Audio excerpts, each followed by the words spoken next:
Eto mga idol, biritan ba ang hanap nyo? Isang babaeng naka-attend lang ng birthday party mga lodi. At ito, bigla ang pinakanta. Pero mamaw pala pagdating sa kantahan. At dito nga, gulat ang lahat. So panoorin natin mga idol kung gaano ginulat ni ate ang lahat.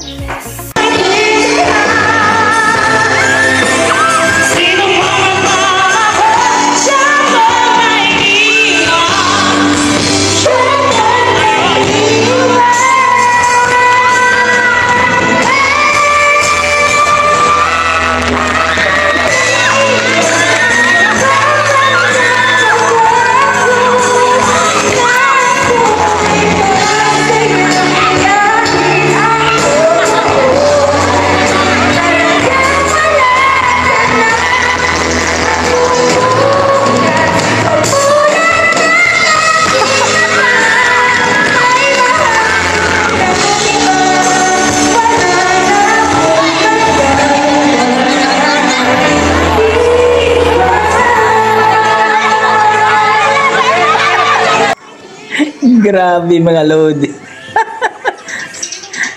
Ano ate, may pinagdaanan ka ba? Ang lupit mga idol. Diba? Unexpected na ang lupit pala ng boses ni ate.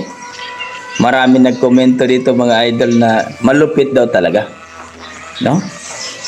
Grabe. So kayo mga idol, ano masasabi niyo sa kanyang rendition, sa kanyang pagberit mga idol? Sabi nga dito, may isang tuba pa daw galon. Grabe.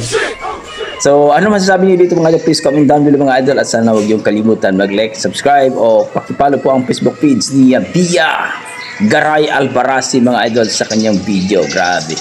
Amazing. Gulat na gulat silang lahat eh. Akala na may pinagdaanan si ate. Grabe ka naman din ate. Okay, hanggang dito lang mga idol. Maraming salamat. Kung ano po ang inyong mga opinion, please comment down below mga idol. At pakishare na rin ang ating reaction video kung nagustuhan nyo mga idol. Okay, maraming salamat at ingat po kayo lagi. Yan ang ating mga dugong Pinoy pagdating sa kantahan. Mamaw talaga. Grabe.